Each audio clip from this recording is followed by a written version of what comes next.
Good morning सभी विद्यार्थियों का हार्दिक स्वागत। मैं doctor Mahendra Kharadia, assistant professor ABST, department of commerce.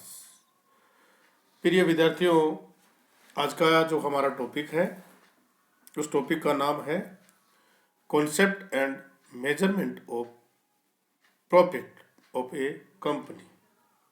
Company के लाभों की अवधारणा और मापन।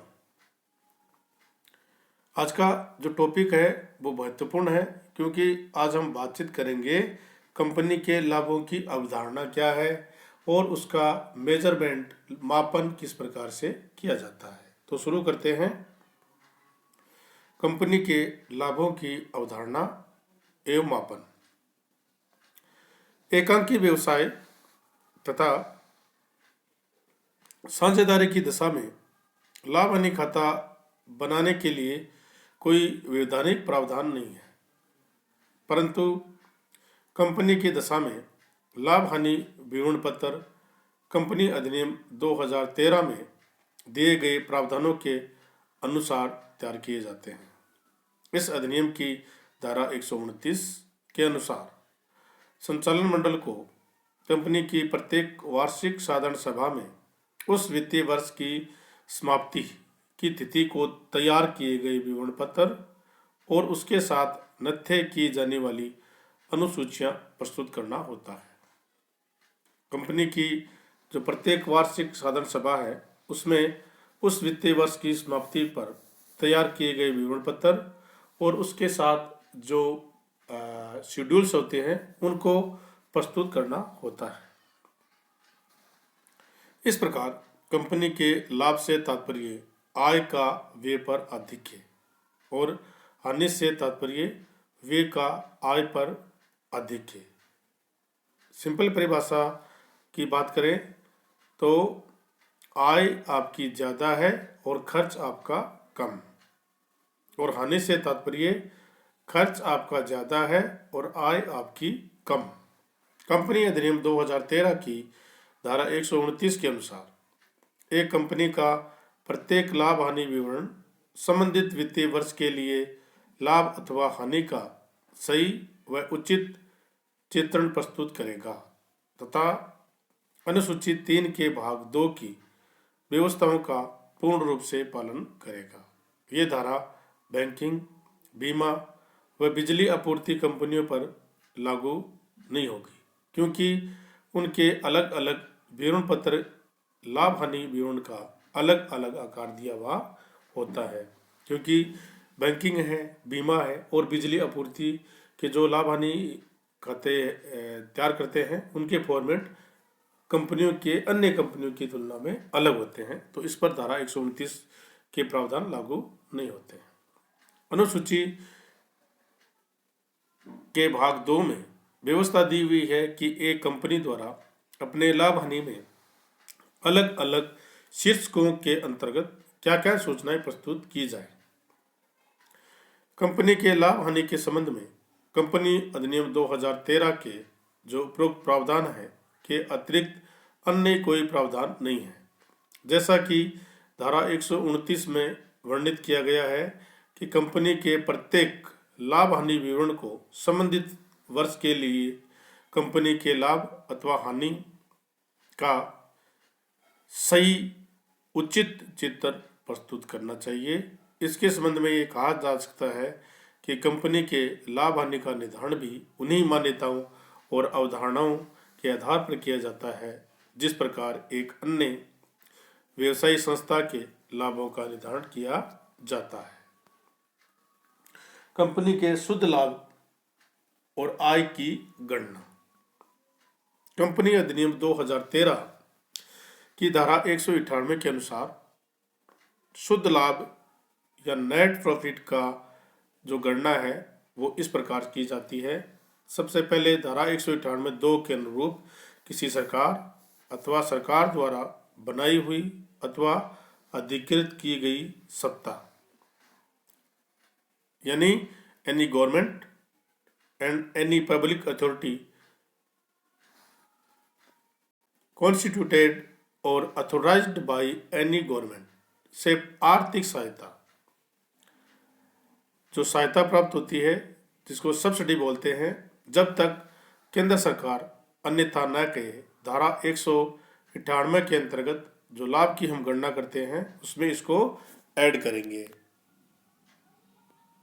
नंबर 2, धारा 198(3) के अनुरूप निम्नलिखित मदों की राशियों को धारा 198 के अंतर्गत जो हम गणना कर रहे हैं शुद्ध लाभ की, उसमें जोड़ा नहीं जाएगा। क्रेडिट यानी जोड़ा नहीं जाएगा, जिसमें कंपनी द्वारा निर्मित किए गए अंशों व ऋण पत्रों पर प्राप्त प्रीमियम के रूप में लाभ, इसको हम नहीं जोड़ेंगे। यानी sale of shares and debenture and premium received से जो लाभ होता है उसको हम इसमें ऐड नहीं करेंगे। कंपनी के फॉरफिटेड के कारण अंशों का जो विक्रय होता है और उसको हम री इश्यू करते हैं, उससे जो प्रॉफिट होता है फॉरफिटेड प्रॉफिट जिसको बोलते हैं, उसको हम ऐड नहीं करेंगे। किसी कंपनी उपक्रम अथवा उपक्रमों व उनके किसी भाग के विक्रय से पूंजीगत प्रकृति का लाभ को भी इसमें ऐड नहीं करेंगे। किसी अचल संपत्ति अथवा स्थायी संपत्तियों के विक्रय, उपक्रम अथवा उसके किसी भाग के विक्रय के अतिरिक्त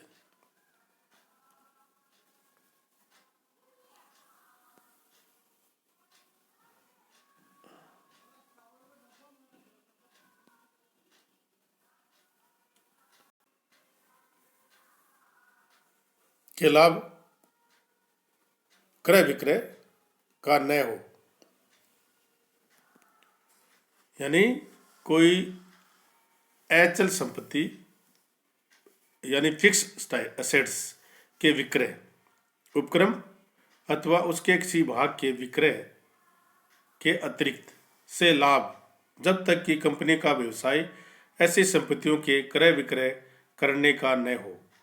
स्मरण रहे, इस लाभ का परिकलन संपत्ति के शुद्ध क्रय मूल्य पर उसके विक्रय मूल्य के अधिक से है।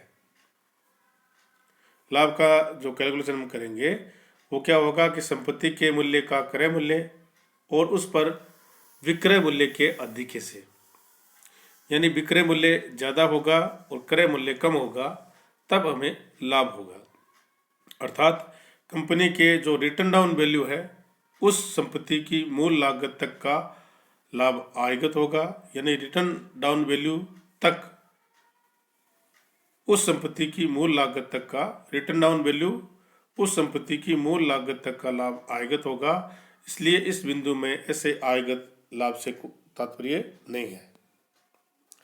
किसी संपत्ति अथवा दायित्व के पुस्तक मूल्य को बढ़ाकर उसके उचित मूल्य तक करने का लाभ, जो कि चाहे इक्विटी रिजर्व हो अथवा लाभ हानि द्वारा प्रकलित लाभ अधिक के रूप में दर्शाया हो। धारा 98(4) के अनुरूप धारा 198 के अंतर्गत शुद्ध लाभ ज्ञात करने के लिए निम्नलिखित राशियों को घटाया जाएगा। जो पहले बताया था उसको तो ऐड करना है और इनको हमें लेस करना है। नंबर 1 है परिचालन कार्य संचालन करने संबंधी सामान्य व्यय। संचालकों का पारिश्रमिक, कंपनी के किसी कर्मचारी या इंजीनियर या टेक्नीशियन अथवा अन्य किसी व्यक्ति जिसे पूर्णकालीन अथवा अंशकालीन आधार पर कार्यरत रखा गया हो को दे बोनस, कमीशन अथवा अन्य भुगतान। अधिकर अथवा असामान्य लाभ पर केंद्र सरकार द्वारा लगाया गया कर। किन्हीं विशेष कारणों अथवा विशेष परिस्थितियों की घोषणा के अंतर्गत केंद्र सरकार द्वारा अधिसूचित कर। कंपनी के ऋण पत्रों पर ब्याज। कंपनी की स्थायी अथवा चालू संपत्तियों को बंधक रखकर लिए गए ऋण पत्रों पर ब्याज, यानी कंपनी की जो चालू संपत्ति है या जो स्थायी संपत्ति है उसको मॉर्गेज रखकर हम कोई ऋण पत्र इश्यू करते हैं तो उस पर ब्याज, कंपनी के जो डिवेंचर है उसका ब्याज, और अनसिक्योर्ड ऋणों और एडवांस पर ब्याज, पूंजीगत प्रकृति की मरम्मत को छोड़कर कंपनी की चल और अचल संपत्तियों की पर मरम्मत में मेंटेनेंस एक्सपेंसेस, जिसमें कैपिटल जो प्रकृति के जो एक्सपेंसेज है उनको छोड़कर अन्य सभी प्रकार के रिपेयर एंड मेंटेनेंस के जो एक्सपेंसेज है उनको धारा 181 के अंतर्गत पुण्यार्थ एवं अन्य संस्थाओं को दिए गए अंशदान राजनीतिक उद्देश्य के स्थानों के अतिरिक्त अन्य भुगतान। धारा 181 के अंतर्गत जो पुण्यार्थ संस्थाएं हैं या अन्य जो संस्थाएं हैं जिसमें हम राजनीतिक उद्देश्य के अतिरिक्त अन्य भुगतानों को इसमें घटाएंगे। कंपनी अधिनियम 2013 की धारा 123 में वर्णित अनुसूची सेकंड के अनुसार संपत्तियों पर ह्रास, डेप्रिसिएशन ऑन फिक्स असेट्स को घटाएंगे। धारा 198 के अनुसार गत वर्षों में प्रकलित किए गए आय पर व्ययों को अभी की राशि जिसे पिछले वर्षों तक घटाया नहीं गया हो, यानी धारा 198 के अनुसार गत वर्षों में प्रकलित किए गए आय पर व्ययों को अभी की राशि जिसे पिछले वर्षों तक नहीं घटाया गया है उसको घटाना है। प्रिसविदे भंग करने के कारण कानूनी रूप से क्षतिपूर्ति की राशि अथवा अन्य जिन्हें कानूनन देना पड़ता हो, उपरोक्त एम यानी प्रिसविदे को भंग करने के कारण कानूनी रूप से दे क्षतिपूर्ति की राशि तथा अन्य जिसे कानूनन देना पड़ता हो, उपरोक्त एम में वर्णित दायित्व की सुरक्षा के लिए चुकाया गया बीमा प्रीमियम, वर्षों के खातों में समायोजित किया गया डूबत ऋण। धारा 198(5) के अनुरूप निम्नलिखित मदों की राशियों को शुद्ध लाभ के परिकलन हेतु नहीं घटाया जाएगा, यानी जो नेट प्रॉफिट के जो हम कैलकुलेशन कर रहे हैं उसमें इन राशियों को नहीं घटाएगा। जैसे धारा 1 की उपधारा 4 डी तथा ई में वर्णित करों को छोड़कर अन्य कर जो आयकर अधिनियम 1961 के अनुरूप देय हैं। इसके साथ कानूनी रूप से क्षतिपूर्ति व हानि के लिए किए जाने वाले भुगतानों के अतिरिक्त स्वैच्छिक रूप से दावे यानी क्षतिपूर्ति के दावे की राशि और हानि की राशि,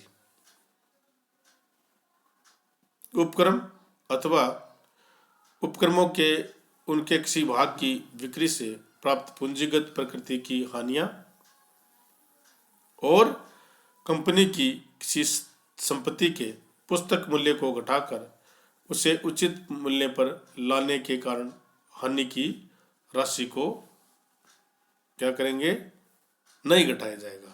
इनको अगर ऐड कर दिया है तो इसको घटाना नहीं है। 4 प्रकार के जो आपको एक्सपेंसेस मैंने बताए हैं धारा 4 उपधारा 4 के डी तथा ई में वर्णित करों को छोड़कर अन्य कर जो आयकर अधिनियम 1961 के अनुरूप दे कानूनी रूप से क्षतिपूर्ति व हानि के लिए किए जाने वाले भुगतानों के अतिरिक्त स्वैच्छिक रूप से दान व क्षतिपूर्ति दावे और हानि की राशि, उपक्रम अथवा उपक्रमों उनके किसी भाग की बिक्री से पूंजीगत प्रकृति की हानियां, कंपनी की किसी संपत्ति के पुस्तक मूल्य को घटाकर उसे उचित मूल्य पर लाने के कारण हानि की राशि को इसमें नहीं घटाया जाएगा।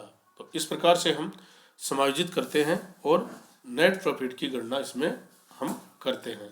इसका सेकंड पार्ट हम आपको कल बताएंगे, जिसमें आपको बताएंगे कि प्रबंधकीय पारिश्रमिक के प्रकलन हेतु लाभों का प्रकलन करते समय किए जाने वाले समायोजन जो कि आय से संबंधित होंगे।